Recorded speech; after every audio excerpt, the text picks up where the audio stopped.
14 driving wheels, 7 axles, 1 rigid frame. In 1934, Soviet engineers built the largest non-articulated locomotive in Europe. They called it the AA20, named after the People's Commissar who demanded it be built. On paper, it was a masterpiece of raw power. In reality, it destroyed every piece of track it touched. This is the story of how Soviet ambition created a monster that couldn't be tamed. By the early 1930s, Soviet railways were in crisis. Stalin's 5-year plans demanded impossible increases in industrial output. The existing locomotives simply couldn't keep up. They needed something bigger, something more powerful. So Soviet engineers asked a dangerous question. What if we just added more wheels? What could possibly go wrong? To understand why the AA20 was built, you have to understand the pressure Soviet railways were under. The first 5-year plan launched in 1928. Stalin demanded that coal production double, steel production triple. The critical Moscow to Donbass route carried coal from Ukraine's mines to Moscow's factories. But the locomotives were relics. Class E and Class V engines had been hauling freight since before the revolution. Their adhesion weight maxed out at 85 tons. They simply couldn't pull enough.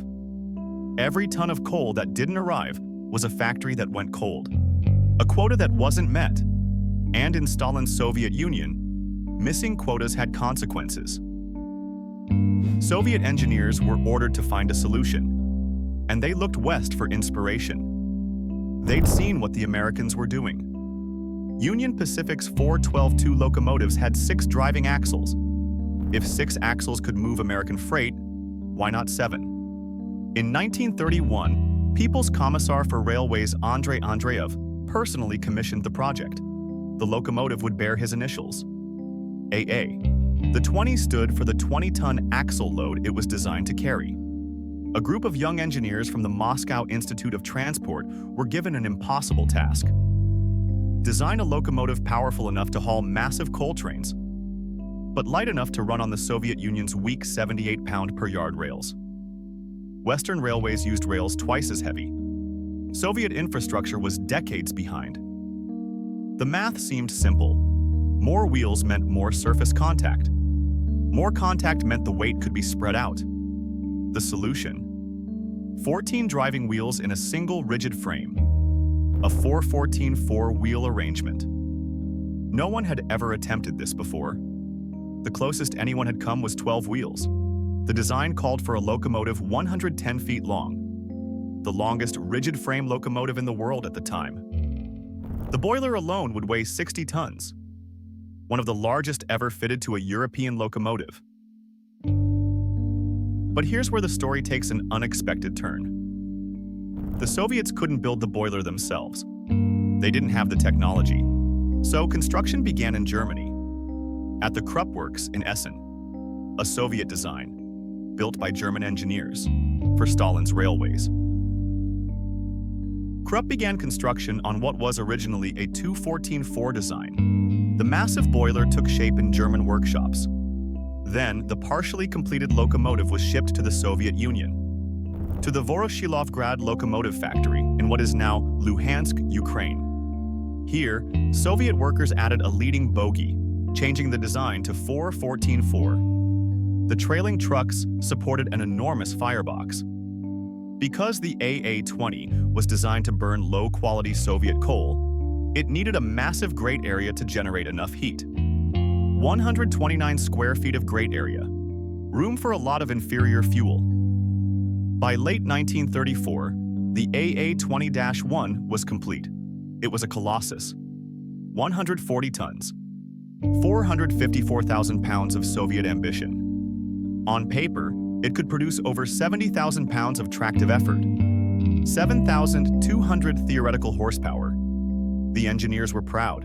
The commissars were satisfied. But the rails had something else to say. On January 1st, 1935, the AA20 embarked on its maiden voyage, a publicity run from Ukraine to Moscow, a chance to show the world what Soviet engineering could achieve. The problem started almost immediately. Remember those 7 driving axles? They were spaced 5.5 feet apart. That gave the locomotive a rigid wheelbase of 33 feet. When the AA20 entered a curve, those 14 wheels couldn't pivot. They couldn't adjust. They just ground against the rails.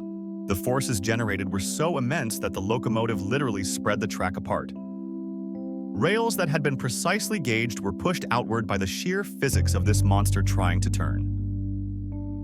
And the switches? The AA20 wrecked every set of points it passed over. The frogs and guardrails simply couldn't handle the lateral forces. It derailed, regularly. A locomotive designed to solve a transportation crisis couldn't stay on the tracks. Soviet engineers tried to fix it. Their first solution? Remove the flanges from the middle 3 driving axles. Without flanges, those wheels had more lateral flexibility on curves. It helped. A little. Not enough. They tried adding universal joints to the coupling rods. Theoretically, this would allow the wheels to articulate slightly as the locomotive navigated curves. It still wasn't enough. And the problems didn't stop at the wheels. The steam distribution system didn't function as designed. Despite that massive boiler, the AA20 ran out of steam when pushed to full power. It was too powerful for the couplers used on Soviet freight cars. It literally pulled trains apart. And it was too long to fit on existing turntables. The infrastructure that was supposed to support it couldn't. After that single publicity trip to Moscow, the AA20 never hauled revenue freight. Not once. It was quietly moved to the Shcherbinka test facility near Moscow, officially for further testing. In reality, for storage. For 25 years it sat there, a monument to ambition without engineering humility. In 1935, Lazar Kaganovich was appointed Minister of Railways. He spent much of his time purging the railway administration of so-called saboteurs. Dozens of railway officials were executed for failures that had nothing to do with sabotage. Meanwhile, the FD-class locomotive, a conventional 210-2 design, became the workhorse of Soviet freight. Built at the same factory, using proven technology, actually capable of doing the job. By 1941, Soviet railway freight had grown 20-fold, from 20 billion ton kilometers to 400 billion. But the AA20 had nothing to do with it. While the nation industrialized around it, Stalin's engine gathered dust. In 1960, the AA20 was quietly scrapped. The Soviet government never publicly acknowledged its failure. The only locomotive ever built with 14 driving wheels in a rigid frame ended as scrap metal. But what killed the AA20 wasn't bad engineering. Not exactly. It was engineering divorced from reality. 5 years later, the United States unveiled the Big Boy, 24 driving wheels.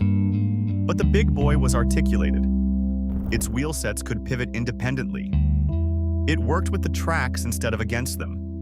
The AA20's designers never solved the fundamental problem. A rigid frame of that length simply cannot negotiate real-world curves. Railways are systems, not test benches. A locomotive doesn't exist in isolation. It has to work with curves, switches, bridges, turntables, couplers, maintenance depots, timetables, crews who know how to operate it.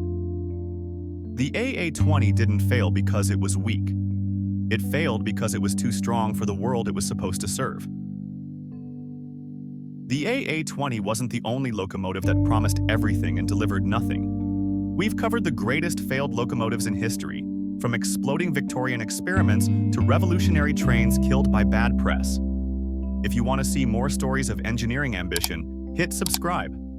Ring that notification bell so you don't miss the next deep dive. And let me know in the comments, would you have tried 14 driving wheels? Or is there a number where ambition becomes insanity? I'll see you in the next one. Thanks for watching.